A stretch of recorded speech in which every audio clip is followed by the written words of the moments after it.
Hello to our friends in Guadalajara, where cigarettes after sex. Luckily, no, because, it feels like there's nothing vicious in these songs. It's all very positive, and it's kind of like taking like a snapshot of like a good time I had with somebody and just making that into a song. So, luckily all the girls, that have been in these songs, they always seem really flattered about it and really touched that like something positive is made out of it. And, and I'm usually, I keep in touch with a lot of these girls that I've talked about in these songs, so it's a very good experience.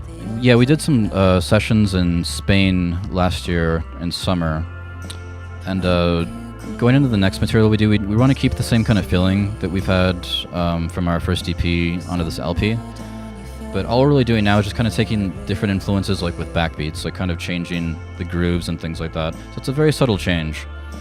So you can't really expect like any kind of left turns from us. I think the songs are going to be about relationships still. They're going to keep in that fashion, just little twists here and there. So nothing too drastic. Sadness, it should stay there.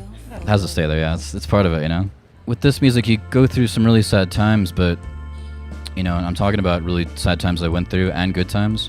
But the sadness, you have to come to say that it's like kind of a blessing to feel sad, because it makes you a better person when you get out of it. And it's just good to feel that way. It's good to feel something instead of just nothing all the time and just mundane and just like white noise. And so it's just, to me, it's such a blessing to actually feel sadness and to feel these things.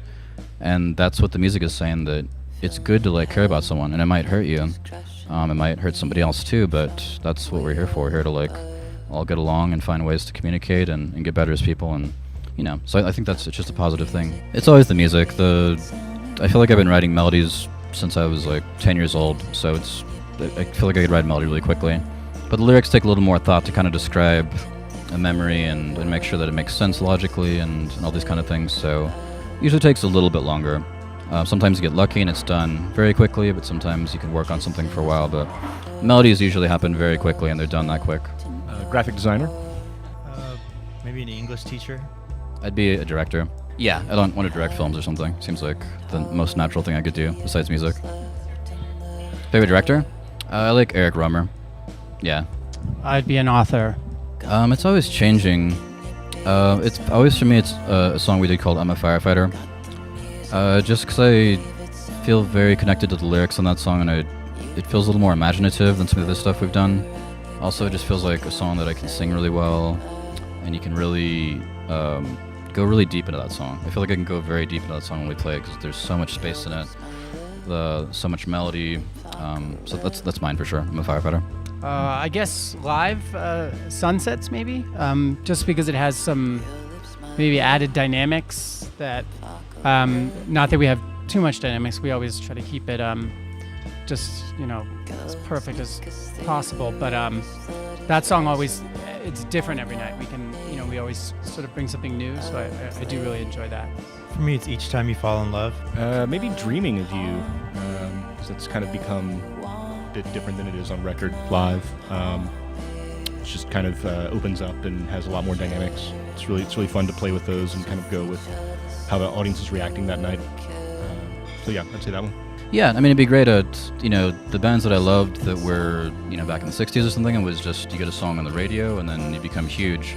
And there's still a part of me that really wants that to just be a radio band. They just, put on the radio and you hear these like huge songs and they're huge songs for a reason, because they're just really powerful, even if you hear them all the time.